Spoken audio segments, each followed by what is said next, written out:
vibeBooks presents Great Expectations, Chapter 21, by Charles Dickens. Chapter 21. Casting my eyes on Mr. Wemmick as we went along, to see what he was like in the light of day, I found him to be a dry man, rather short in stature, with a square wooden face, whose expression seemed to have been imperfectly chipped out with a dull-edged chisel. There were some marks in it that might have been dimples, if the material had been softer and the instrument finer, but which, as it was, were only dints. The chisel had made 3 or 4 of these attempts at embellishment over his nose, but had given them up without an effort to smooth them off. I judged him to be a bachelor from the frayed condition of his linen, and he appeared to have sustained a good many bereavements, for he wore at least 4 mourning rings, besides a brooch representing a lady and a weeping willow at a tomb with an urn on it.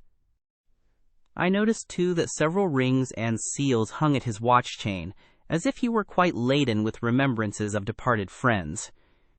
He had glittering eyes, small, keen, and black, and thin, wide, mottled lips. He had had them, to the best of my belief, from 40 to 50 years. "So you were never in London before?" said Mr. Wemmick to me. "No," said I. "I was new here once," said Mr. Wemmick. "Rum to think of now." "You are well acquainted with it now?" "Why, yes," said Mr. Wemmick. "I know the moves of it." "Is it a very wicked place?" I asked, more for the sake of saying something than for information. "You may get cheated, robbed, and murdered in London, but there are plenty of people anywhere who'll do that for you." "If there is bad blood between you and them," said I, to soften it off a little. "Oh, I don't know about bad blood," returned Mr. Wemmick. "There's not much bad blood about. They'll do it, if there's anything to be got by it." "That makes it worse." "You think so," returned Mr. Wemmick. "Much about the same, I should say."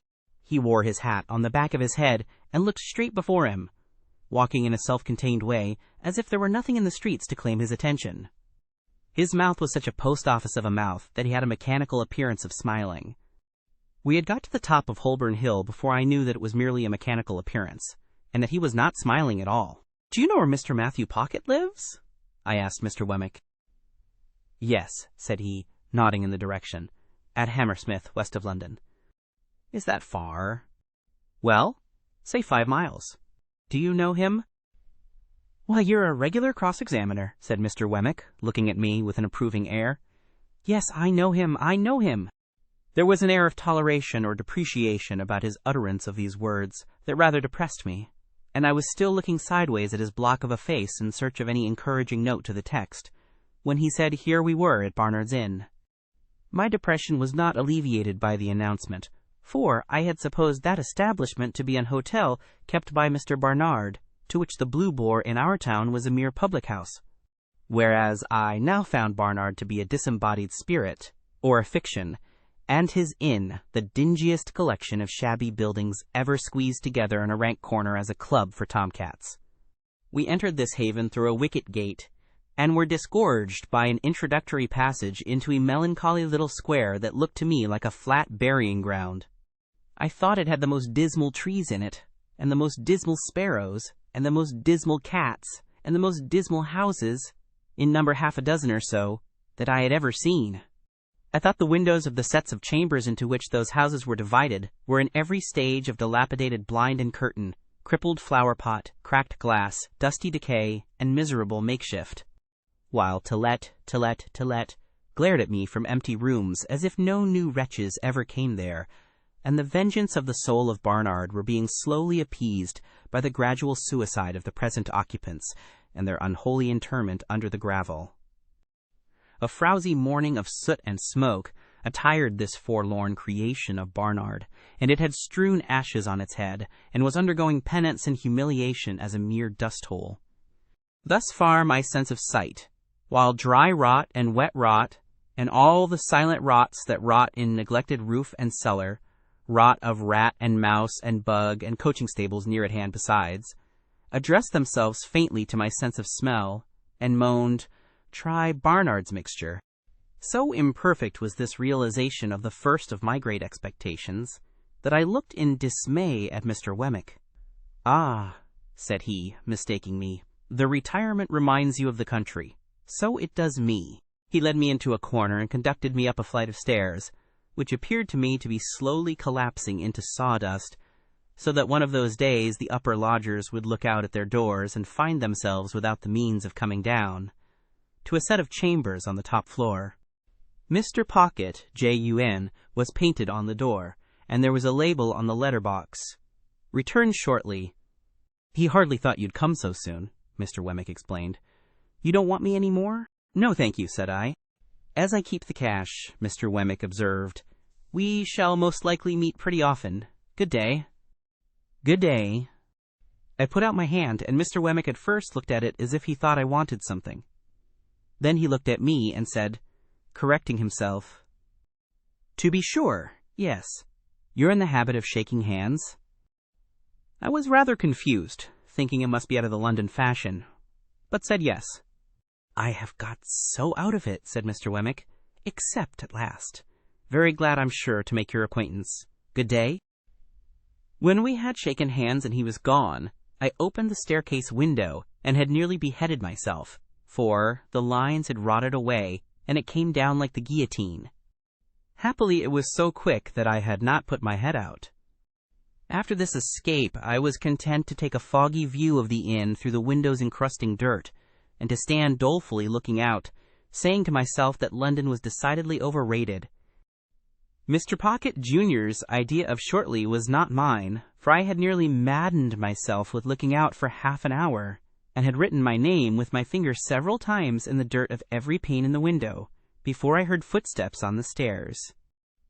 Gradually there arose before me the hat, head, neckcloth, waistcoat, trousers, boots, of a member of society of about my own standing. He had a paper bag under each arm and a pottle of strawberries in one hand, and was out of breath. "Mr. Pip?" said he. "Mr. Pocket?" said I. "Dear me!" he exclaimed. "I am extremely sorry, but I knew there was a coach from your part of the country at midday, and I thought you would come by that one. The fact is, I have been out on your account. Not that that is any excuse, for I thought, coming from the country, you might like a little fruit after dinner, and I went to Covent Garden Market to get it good." For a reason that I had, I felt as if my eyes would start out of my head. I acknowledged his attention incoherently, and began to think this was a dream. "Dear me," said Mr. Pocket Jr., "this door sticks so." As he was fast making jam of his fruit by wrestling with the door while the paper bags were under his arms, I begged him to allow me to hold them. He relinquished them with an agreeable smile, and combated with the door as if it were a wild beast. It yielded so suddenly at last that he staggered back upon me, and I staggered back upon the opposite door, and we both laughed. But still I felt as if my eyes must start out of my head, and as if this must be a dream. "Pray come in," said Mr. Pocket Jr. "Allow me to lead the way. I am rather bare here, but I hope you'll be able to make out tolerably well till Monday. My father thought you would get on more agreeably through tomorrow with me than with him, and might like to take a walk about London. I am sure I shall be very happy to show London to you. As to our table, you won't find that bad, I hope, for it will be supplied from our coffee-house here, and it is only right, I should add, at your expense, such being Mr. Jaggers's directions. As to our lodging, it's not by any means splendid, because I have my own bread to earn, and my father hasn't anything to give me, and I shouldn't be willing to take it if he had. This is our sitting room, just such chairs and tables and carpet and so forth, you see, as they could spare from home. You mustn't give me credit for the tablecloth and spoons and casters, because they come for you from the coffee-house. This is my little bedroom. Rather musty, but Barnard's is musty.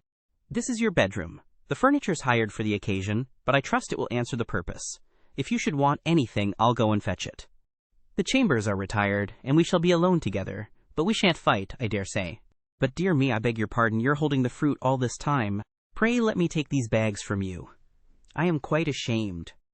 As I stood opposite to Mr. Pocket Jr., delivering him the bags, 1, 2, I saw the starting appearance come into his own eyes that I knew to be in mine, and he said, falling back, "Lord bless me, you're the prowling boy."